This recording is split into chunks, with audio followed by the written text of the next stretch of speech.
अब तक हम लोगों ने इस चैप्टर में दो मेजर कॉन्सेप्ट पढ़ लिए हैं फिजिक्स के। Those are work and energy. Work होता है जब फोर्स लगाए जाने पे कोई चीज अपनी जगह से डिस्प्लेस हो जाती है, तो हम ऐसा कहते हैं कि फोर्स ने ऑब्जेक्ट पे वर्क करा, दैट वाज वर्क। अब इस वर्क करने की एबिलिटी को हम लोग कहते हैं एनर्जी। किसी ऑब्जेक्ट में अगर एनर्जी होगी या किसी मशीन में जब एनर्जी होगी तो वो वर्क करेगा। जैसे हमारे अंदर एनर्जी होगी तभी हम वर्क कर पाएंगे। तो the ability to do work is called energy. और लास्टली होती है पावर। पावर होती है रेट ऑफ वर्क डन। कितने टाइम में कोई फोर्स कितना वर्क करवा रहा है किसी चीज पे, वो बन जाता है उस ऑब्जेक्ट की power. The rate of doing work और the rate of consumption of energy is known as power. समझ गए? अब यहां पे पावर भी एक स्केलर क्वांटिटी है, पर इसकी ऐसा यूनिट होती है वॉट। अब यहां पे वॉट कैसे बनता है? जब वर्क डन जूल में हो और टाइम सेकेंड्स में लिया जाए तो पावर जूल पर सेकेंड क्या कहलाता है? वॉट।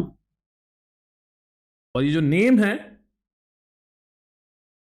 है ये जेम्स वॉट के नाम पे रखा गया है। जेम्स वॉट को तो आप लोग जानते होंगे, जिन्होंने स्टीम इंजन बनाया था। याद है ना? छोटी क्लासेस में कभी ना कभी पढ़ा होगा जेम्स वॉट, जिन्होंने फर्स्ट स्टीम इंजन बनाया था। अब अगर यहां से मैं ये बोलूं कि 1 वॉट क्या होता है, तो एक्चुअल में वॉट तो जूल पर सेकेंड हुआ, पर 1 वॉट बनाने के लिए मुझे बोलना पड़ेगा कि किसी डिवाइस ने 1 जूल ऑफ एनर्जी कंज्यूम करी है 1 सेकेंड ऑफ टाइम में। तो उस डिवाइस को चलाने में जो पावर एक्सपेंड हुई है वो कितनी बन जाएगी? 1 what. So when 1 joule of energy is consumed in 1 second of time, then the power expended is called 1 watt. आसान सी बात है, इजी। पावर की एक और यूनिट होती है, that is the horse power. और हॉर्स पावर होती है 746 वाट। ये हॉर्स वही हॉर्स है जिसके 4 पैर होते हैं, घोड़ा। पुराने जमाने में वो सारे काम जो आज मशीन्स कर रही है ना, वो सारे काम जनरली किनसे करवाए जाते थे? हॉर्सेस से। जैसे एक सिटी से दूसरी सिटी में जाना है, किस पे बैठ के जाएंगे? हॉर्स पे। 4 लोगों को एक साथ जाना है कार लेके, तो 2 हॉर्स बांध देंगे, पीछे क्या बांध देंगे? हॉर्स की चैरिट बांध देंगे, उसको लेके जाएंगे। पानी निकलवाना है टैंक में से, तो हॉर्स को एक व्हील के अराउंड बांध के घुमाते थे और उस व्हील के पंपिंग से वाटर ऊपर जाता था। तो पहले के टाइम पे मोस्टली ये सारे मैकेनिकल जॉब्स किससे करवाते थे? हॉर्स से।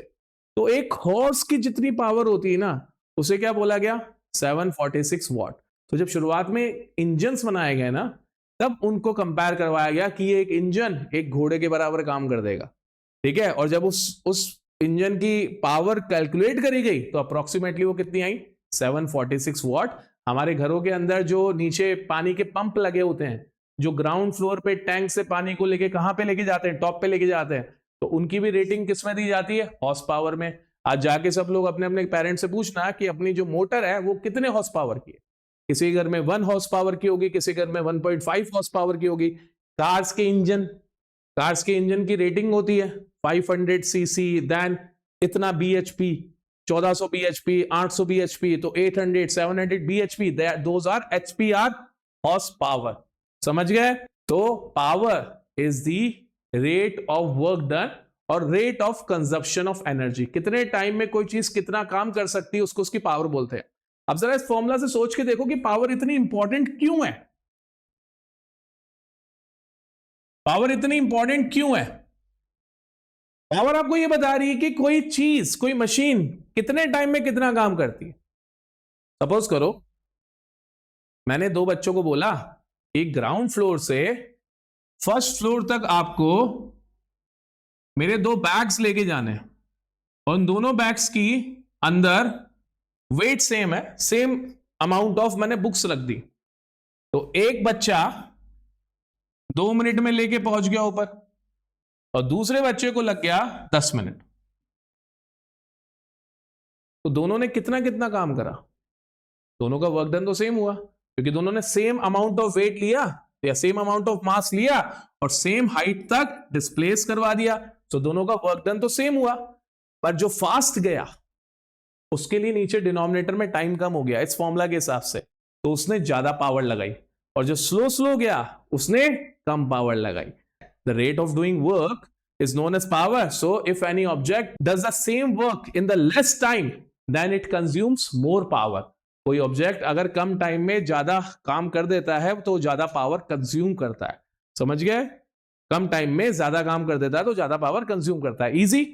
समझ में आया कॉन्सेप्ट? इसी बेस्ड एक क्वेश्चन है. Two girls, each of weight 400 Newton, climb up a rope through a height of 8 meter. We name one of the girl A and other B. Girl A takes 20 seconds while B takes 50 seconds to complete this task. What is the power expended by each girl? तो जो मैं अभी आपको बोल रहा था वही same चीज हो रही है. यहां पे सेम वर्क दो लोगों से करवाया जा रहा है. सेम वर्क दो गर्ल्स से करवाया जा रहा है और टाइम दोनों का अलग अलग है. ठीक है? सो हो क्या रहा है? एक रोप है,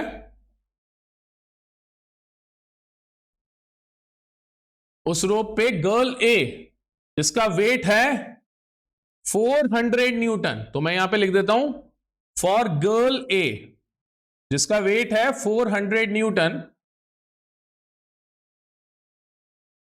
और इसने कितनी हाइट पे क्लाइंब करा? That is 8 metre. राइट? और इसने कितना टाइम लिया? That is 20 second. तो यहां से गर्ल क्लाइंब करके ऊपर पहुंच गई, 8 मीटर हाइट पे आके यहां पे खड़ी हो गई. यह है गर्ल ए. ठीक है? और ग्राउंड से 8 मीटर हाइट पे इसने क्लाइंब करा with the help of rope. अच्छा, इसने कितना वर्क डन करा है? वर्क डन का फॉर्मूला होता है mass times acceleration due to gravity times height. अगर वर्टिकली कोई चीज ऊपर जा रही है तो वर्क डन क्या होगा? उसकी पोटेंशियल एनर्जी के बराबर. पोटेंशियल एनर्जी का फॉर्मूला क्या होता है? mgh. तो mass times acceleration due to gravity weight बन जाता है. तो हमें ऑलरेडी ये दे रखा 400 और हाइट कितनी हो गई? 8. तो 8 4s are 32. तो वर्क डन जो हुआ, फर्स्ट गर्ल ने जो वर्क करा है वो हो गया 3200 जूल. राइट? अब इसने जो ये वर्क करा है वो कितने टाइम में करा है? 20 सेकेंड्स में. ठीक है? सो पावर क्या हो जाएगी इस फर्स्ट गर्ल की? फर्स्ट गर्ल की पावर हो जाएगी 3200 अपॉन 20. कैंसिल करेंगे सो इट विल बिकम 160 वाट. ये इतनी पावर कंज्यूम करी है फर्स्ट गर्ल ने.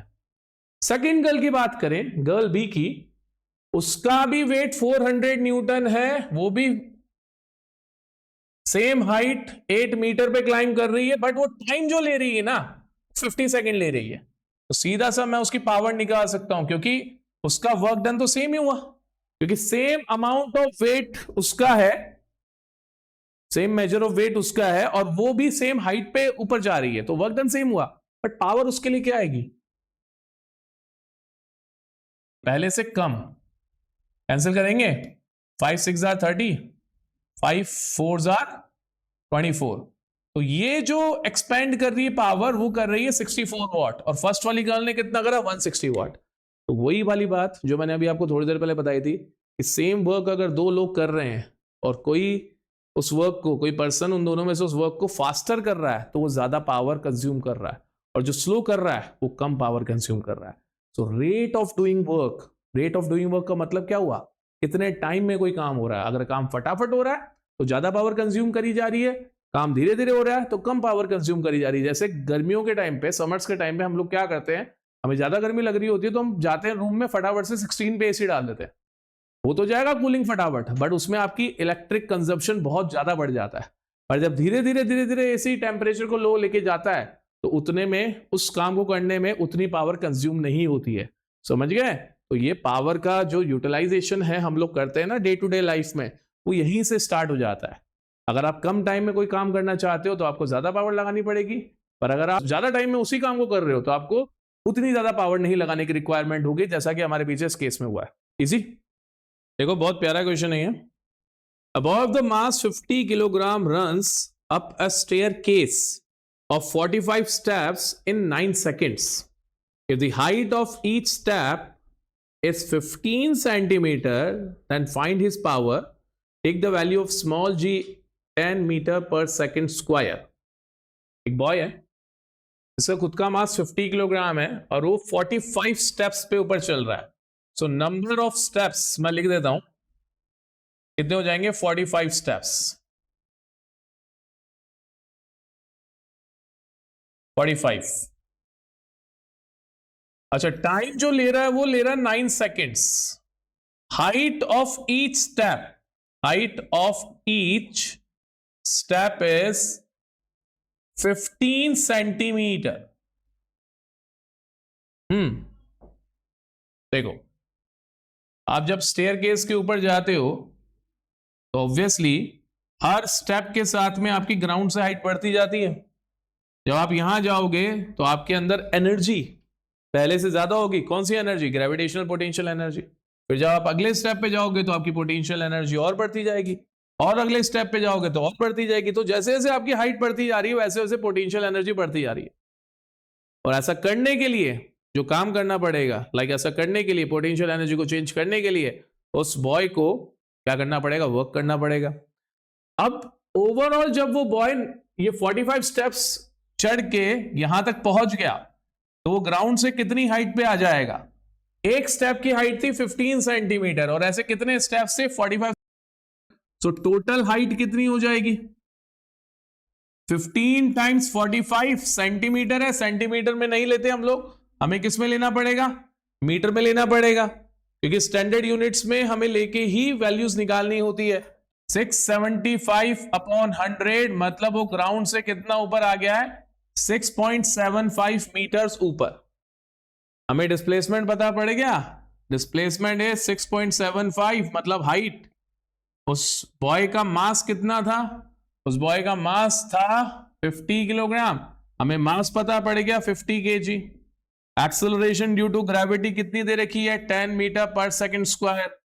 और साथ ही साथ टाइम भी हमें गिवन है 9 सेकेंड्स। कितना? 9 सेकेंड्स। तो सिर्फ करना क्या हमें निकालना पावर। पावर का फॉर्मूला क्या बन जाएगा? Work done upon time, mgh/t। Mass is 50, g is 10, h is 6.75 upon time which is 9 seconds. ठीक है, डेसिमल हटाया यहां से, 2 जीरो लगे, 1 जीरो से ये जीरो कैंसिल, 1 जीरो से ये जीरो कैंसिल, 9 से कैंसिल करा, 9 7s are 63, 9 5s are 45, बचा कितना? 75 टाइम्स 5, 375 वाट। वाट को शॉर्ट में हम लोग W भी लिख सकते हैं। ठीक है, इजी।